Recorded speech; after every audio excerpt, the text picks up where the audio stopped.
And 2023 was a tough year for startups and VCs. Remember the implosion of Silicon Valley Bank?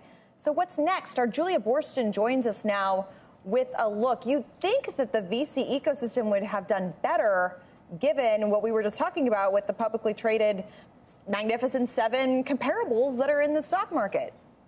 Well, there were a lot of challenges in 2023. So in 2024, VCs and startups are hoping for a rebound, both in terms of investments and in terms of IPOs after this year's tight IPO market and major decline in VC investments. Plus, in addition to that implosion of Silicon Valley Bank, startups were hit by higher borrowing costs and thousands of them went out of business. Now, Crunchbase forecasts VC investments slowing in this fourth quarter, ending what they project will be the lowest year for VC funding since 2018, a 39% decline through December 21st, declining to $462 billion invested worldwide, with cutbacks across all funding stages. Now, no surprise, AI bucked the trend with a 9% increase in investment, bolstered by some big checks written to OpenAI, Anthropic, and Inflection AI.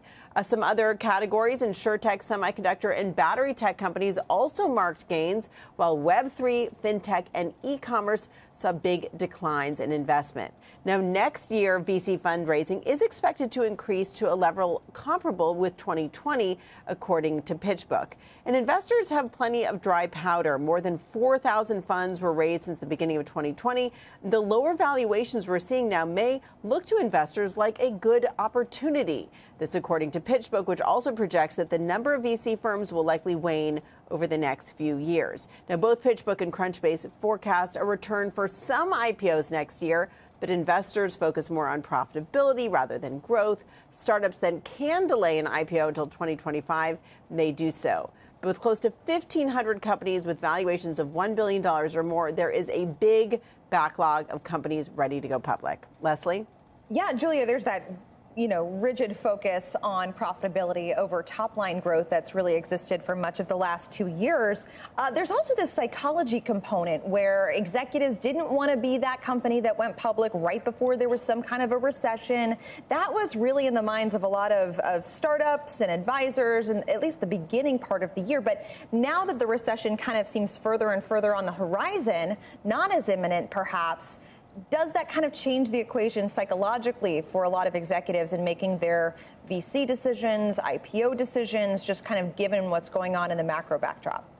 I think it does on all these factors, Leslie. Everything you're saying totally makes sense. And I think in terms of the IPO market, what we're going to see is the really mature, very large companies like Stripe, which people have been expecting to go public for years. Those are the companies that will go public in 2024. But there was this phase where companies were going public before they had really reached consistent profitability. And I think those years are really gone. And I think now the companies that are maybe not fully profitable or don't have such a clear path to sort of sustainable profitability, those are the ones that will hold off. It was an interesting year this past year in terms of access to capital. Obviously, a lot of startups were very highly involved with Silicon Valley Bank. A lot of them had a hard time raising rounds, and a lot of them raised at lower valuations. So I think we're going to see sort of a shakeout, and investors, both in the public and private markets, are really going to be focused on quality right now. Yeah, absolutely. And some other banks are trying to pick up that business that Silicon Valley Bank lost, but that, of course, takes time to ramp up as well. Julia, thank you.